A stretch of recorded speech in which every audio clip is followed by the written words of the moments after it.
Hey guys, I want to welcome you to the weekly Wednesday for the Financial Freedom newsletter, where every week, every Wednesday, we delve into something inspirational, motivational, something excerpt taken from the Financial Freedom weekly newsletter.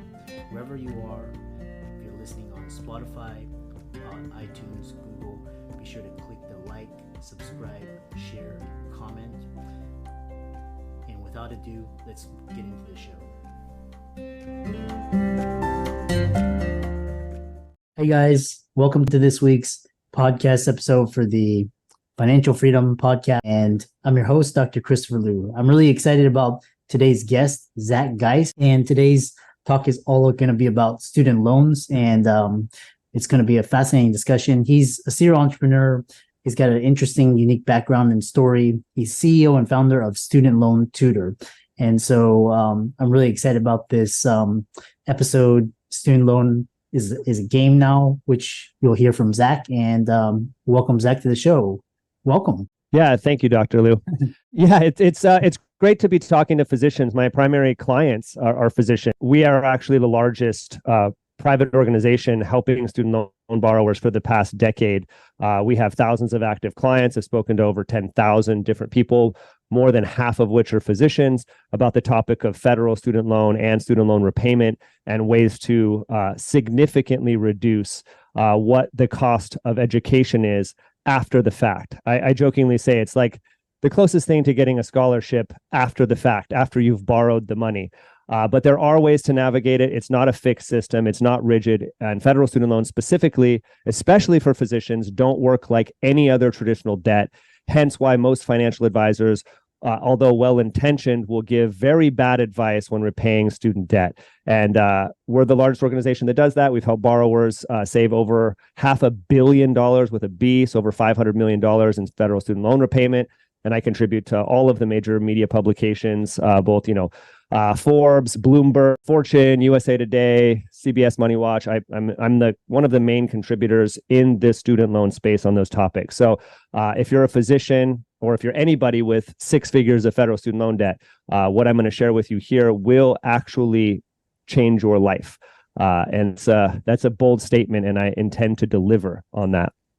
It's interesting because, you and me were talking in the green room before this. And, I have a personal story because I graduated 2007 medical school. And, they had someone similar to what you're doing now. But back then, the only strategy available was student loan consolidation and locked into a fixed rate. That was the single strategy that all medical students had. And now you have all these like FSPL income, all this, and so it's become a game. So tell people about how it's become a game and why we have to play it. Great. I'll start here. I think this is important because people think, well, is student loan repayment a game or not? And I would go as far as to say finance is a game. I have a history in finance as well. We practice multiple avenues of finance. It starts with student loan debt, but we do traditional finance as well.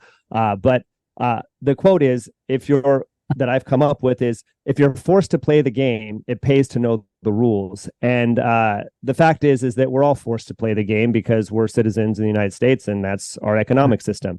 And people say, well, if they start to look into finance and you hear the way that finance and investing works traditionally, you go, man, this sounds a lot like a game or like a casino. And I say, well, actually, the casino sounds a lot like our financial system, and they function very much the same way. And finance is all about understanding what your risk tolerance is versus what the rewards are. And if you look at people that are extremely wealthy, maybe you could think of our previous president, who had a lot of business success and a lot of things that he said, because these things leave clues. And Rich Dad, Poor Dad was one of the books I read early on in 1998 that really transformed my life. And I actually lived very close to where he grew up here in Hawaii. And I really understood that there's a way, at least I began to understand then, to navigate the financial system in a way that's beneficial. It seems that the people that are wealthy do something very differently than the people that are not wealthy. And there's a reason for that. So when it comes to federal student loan repayment, there's a lot of people treating federal student loans as though it's a traditional debt. They're looking at what I call their stated interest rate. They're seeing this interest rate of 7%, their grad loans and under, and they're saying the only way that I can address this is by trying to reduce the stated interest rate. And then in that case, yes, consolidating with a private lender, because you can't consolidate and lower the interest rate, the stated interest rate, with a federal student loan. So they end up consolidating and converting their loans into private student loans. And that is not the right thing to do for the vast majority of physicians. And by vast majority, I'm talking probably 90% plus. I could count on two hands how many physicians I've spoken with and said, your best route is to refinance with a private bank and lower your stated interest rate.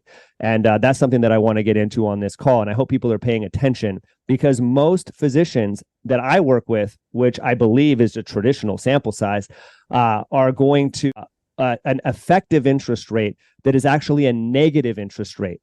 And there's no bank that's going to give you a negative interest rate loan, meaning you're going to pay back less than you borrowed. Mm-hmm. Hopefully that brings up some questions for you, Dr. Liu. Yeah, I love that. We can talk about how the system is rigged, because they jacked up the price of undergrad, then they jacked up the price of, law school, medical school, and they try to get all these students in debt and, backed by the federal loans. And, as in an area where jobs are becoming scarcer, automation, artificial intelligence, lack of financial literacy. And, you were saying backstage that a lot of students, they're academically, they can do well, and then they want to please their parents, and they get themselves into financial trouble because they get all this student loan debt, and they're trapped. Tell that story as well. They are, and I think that this brings up a piece that's maybe it shouldn't be controversial, but it's not in the common narrative. It's this idea of that there's different social classes. You have the two most simple is that you have the creditor class and you have the debtor class. You have those that lend money for interest and make money passively, and then you have those that have to work for money that are in debt. And essentially, they have to service that debt. So it comes into how, if I'm in the debtor class, how do I? It's actually more challenging to play that game, because at first, if you use Robert Kiyosaki's kind of cash flow board game, he actually made a game of it, which I hadn't really considered. The telling fact that that's the case is, how do I get out of the debt class and into class? And this was what the Communist Manifesto was written about. Is like, hey, wait, there's two classes here, and no matter how much you try to escape it, they just continue to arise. For some reason, there's always a creditor class that forms a debtor class. And I don't know, I've been in both classes, and I could tell you that life is challenging, but it's definitely more challenging when you're in the debtor class. So the first thing is admitting, I'm in the debtor class. How do you know you're in the debtor class? Well, you have student loans. Your parents didn't have enough wealth to be able to pay for your school for you, so you took out student debt. So now it comes into, can I qualify for scholarships? Can I get grants? What school's less expensive? And then if I have the student debt, then it comes into, how can I pay the least amount of this legally and qualify for the greatest amount of subsidies or loan forgiveness? And there's a funny thing here. Nobody ever says, I should pay more taxes. But for some reason with student loans, and it's built into the psychology or the philosophy of this idea that we're brought into the world and we're in debt to something. We're in debt to a God, a creator, to the human race, to our ancestors, to our parents, right? So this feeling of being indebted is appropriate. Our government, by lending us money to go to school, which we don't get to control how much these schools cost. If we did, we would say, well, I don't want to pay, 250, 300 grand or more for medical school after interest accrued. School, part of that is, did we miss the recording? Did the recording just start? So when you decided to go to medical school, you also decided whether you wanted to. This is the force to play the game thing. You also had to take out $250,000 or more in debt if your parents weren't able to help you or someone wasn't able to help you pay for that. Mm-hmm. So now it comes into, how do I manage that debt in the most intelligent way to pay the least amount of money back as possible? And here's where things get challenging, because there's not a lot of people vested in helping you do that, right? The school doesn't really care too much anymore. I mean, maybe superficially they do, but they don't have a vested interest in helping you pay the least amount because you're already out of school. The hospital doesn't necessarily, if you're a doctor, you definitely know that that's a total madhouse, right? So, and your financial advisor is looking at your student loans the same way they've looked at every other form of debt. They're saying you have a 7% interest rate. You shouldn't begin planning for retirement till you pay off all of your debts that have high interest rates. So they're saying, don't carry any credit card balance, which of course you shouldn't do. You should, if you're listening to this podcast, you probably already know that. If you have a car payment that's higher, but they're trying to get this student loan paid off, which for the vast majority of physicians, especially if you work for a nonprofit hospital or the government, doesn't make sense to do, because there's something that's different with federal student loans than any other type of debt. And there's a couple things. One is that your payment could be based on your income. And there's been some changes to income-driven repayment that have made it the most lucrative that's ever happened. I have medical doctors that have $0 payments right now, which is absolutely crazy. And you may say, why would you want a $0 payment? All the interest is going to accrue, it's going to capitalize, and it's going to essentially balloon. Well, now with the new SAVE program that's going into effect, any negative amortized interest is totally forgiven. I'm going to repeat what I just said. So if you have a medical doctor with $250,000 in student loans, $1 million in student loans, the number doesn't matter, and they qualify for a $0 payment, they'll probably have some payment. It'll be probably small with this new change. But let's say, just for simplicity's sake, they have a $0 payment. They're going to accrue whatever interest normally accrues, and then that interest gets forgiven at the end of each month. So essentially, if you're listening to what I'm saying, you're saying, well, that sounds a lot like a 0% interest rate. And if you said that, that's because it is a 0% interest rate. Now, your loan documents will still say 7 or 8% or 6.5%, whatever the cumulative average of your student loans are. And your financial advisor will say, pay that debt. And what Zack Geist is telling you is, don't pay that debt if it's a 0% interest rate. I'm going to take it a step further and say that it's not a 0%. It's a 0% interest rate right now. But if you have to do a financial forecast and figure out, if you work for a nonprofit hospital, which most hospitals are, you only have to make payments for 120 months. To use another simple analogy, if you had a $0 payment and you paid that $0 payment for 120 months, now I know your income is probably going to go up as you get closer to there. It's going to get harder and harder to keep your payments lower. But whatever you don't pay by that 120th month gets forgiven, meaning it is gone, meaning at that moment in time, you could calculate what that interest payment will be. If you were in a situation where you had a $0 payment, let's say you had $1 million in student loans, because probably no one has more than that, or very few, and you have a $0 payment for that whole 120 months. At the end of that term, you would have that whole $1 million get forgiven. None of the interest would have accrued in that new SAVE IDR, income-driven repayment, and you would have an effective interest rate of negative 100%. And what does that mean? That means that money was given to you. It might as well have been a scholarship.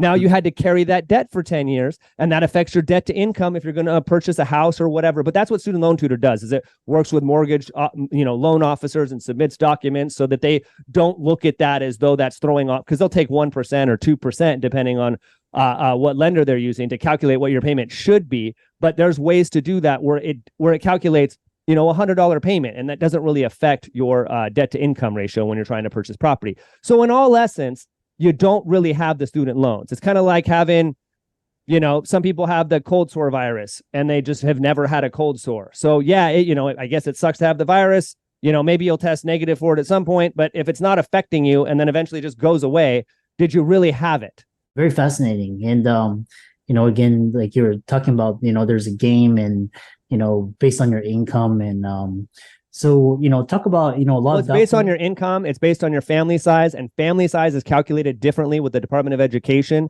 than it's calculated with the IRS. I'll give you an example. Somebody could be living with a girlfriend. The girlfriend could have 3 kids. She could also be pregnant, and they could have a family member also staying in town from Korea that is going to be there. They don't know how long, but they're helping support what they consider 50% or more of the bills. They would have a family size of themselves, plus the 3 kids of the girlfriend that's living there. So now they're at a family size of 4, plus her, that's 5, plus the Korean family member, plus she's pregnant, so there's a baby in utero. They have a family size of 7. So now you calculate the family size of 7 and then you calculate 225% of the poverty line index for the family size of 7, and that creates. I think you could have over $120,000 a year at that point, or pretty close to that. I don't have the numbers in front of me, over 100 grand a year and still have a $0 payment. Now, there's other ways to document income other than just using your taxes, because you could link to your taxes, but there's other ways with profit and loss statements that you could be able to calculate your income. And for many medical doctors, there's ways to calculate income and family size legally that would significantly reduce what your normal obligation would be.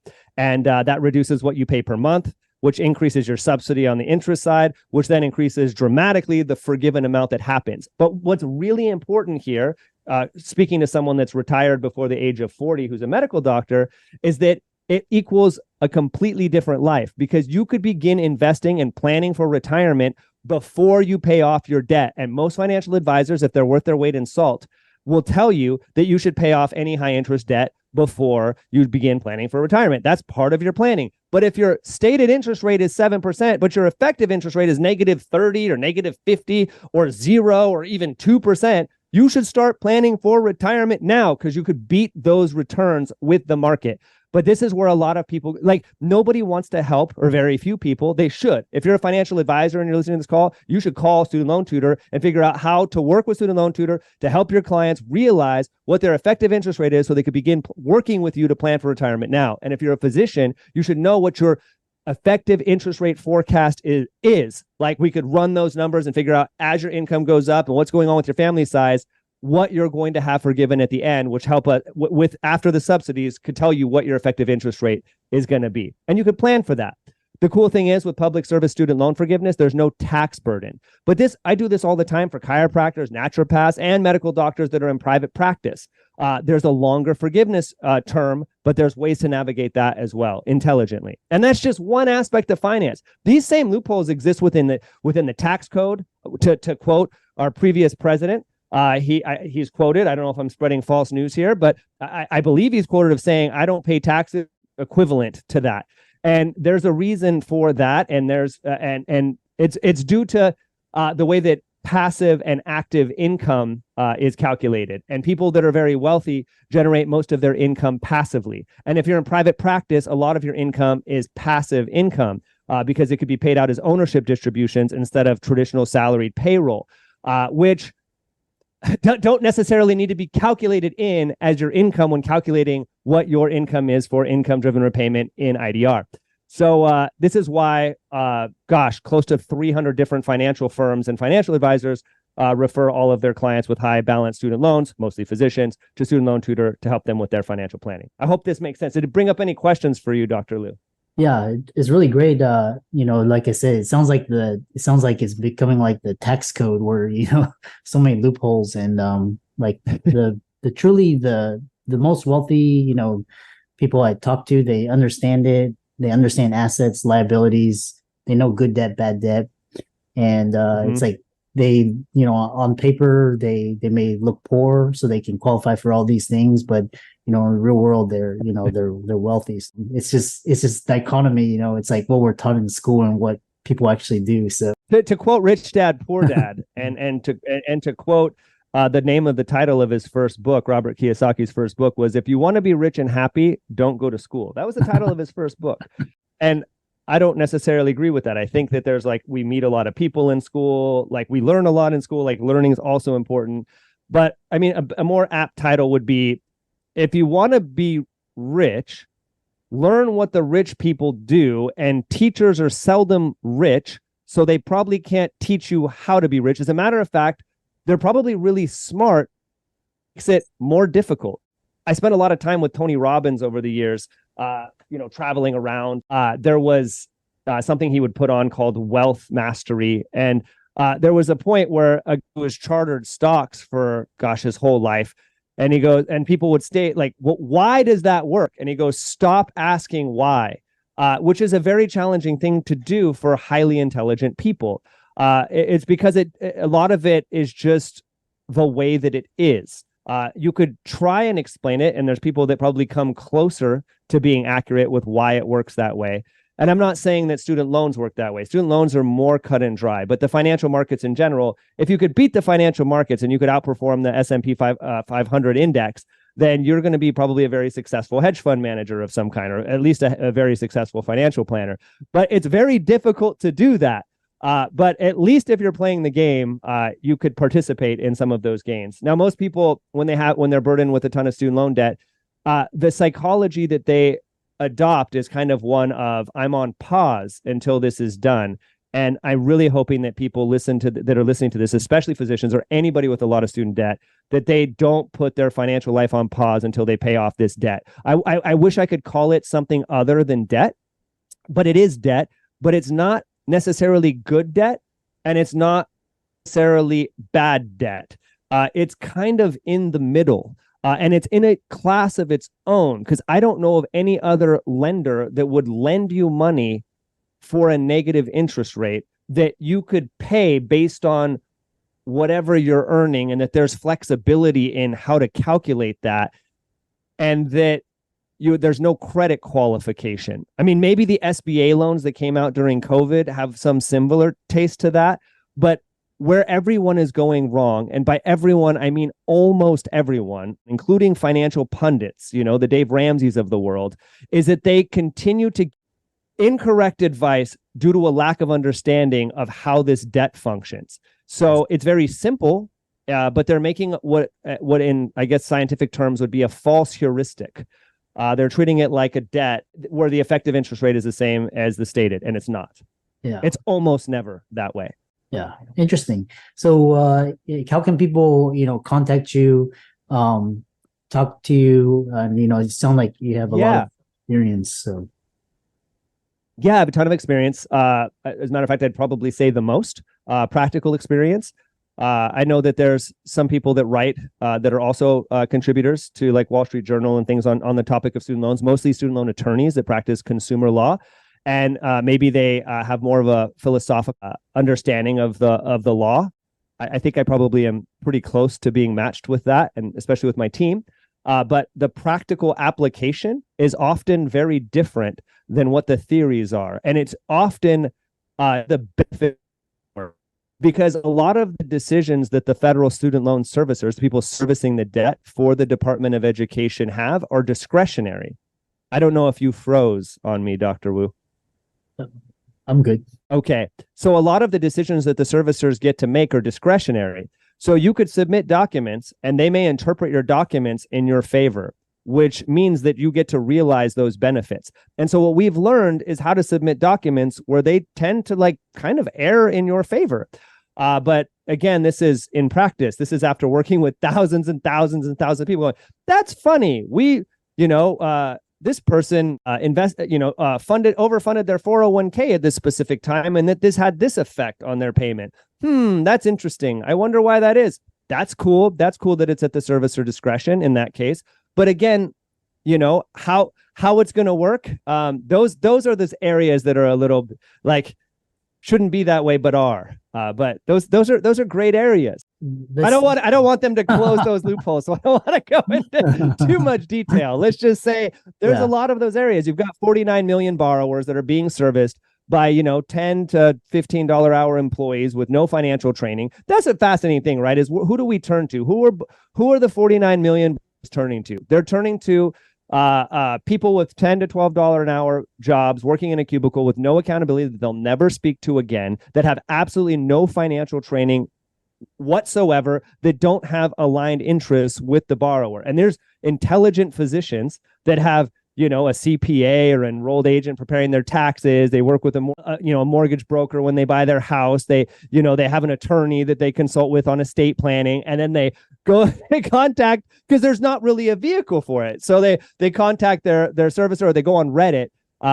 And sadly, a lot of times that ends up screwing them more than if they were just admit their naivete and really seek out help. But there's also the platform of a lot of student loan things out there are scams. You get a phone call every day. I mean, I get them as well. I mean, have student loans, you're calling about your student loans. They're forgiven, call us at this number, and then you call and you get India or something. So yeah, it's a strange environment to be in.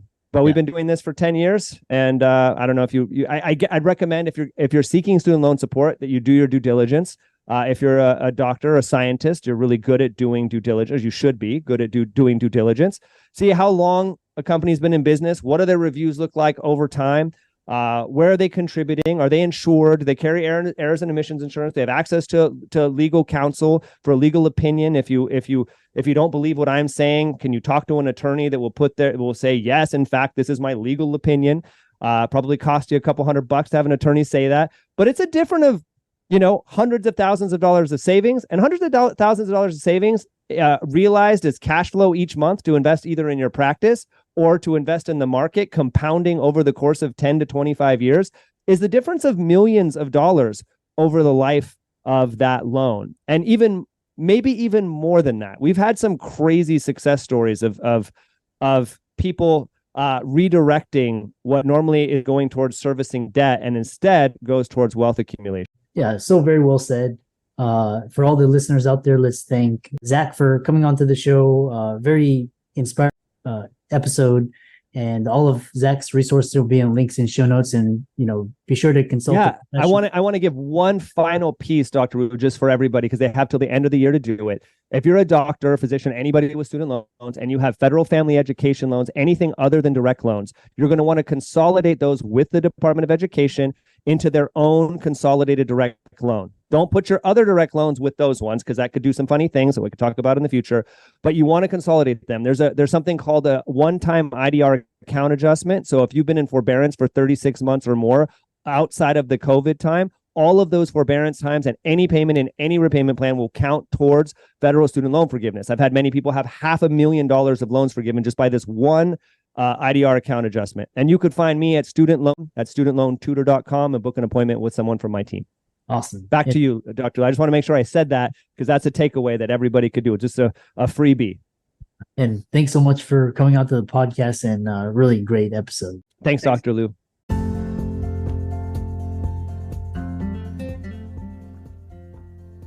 I hope you really enjoyed that wonderful, inspirational, motivational piece. Again, wherever you are listening, if you liked it, be sure to like, comment, share, subscribe. We're on everywhere: Spotify, iTunes, Google, Amazon, Audible. And without much ado, be sure to thank this show's sponsors, and we'll see you next week.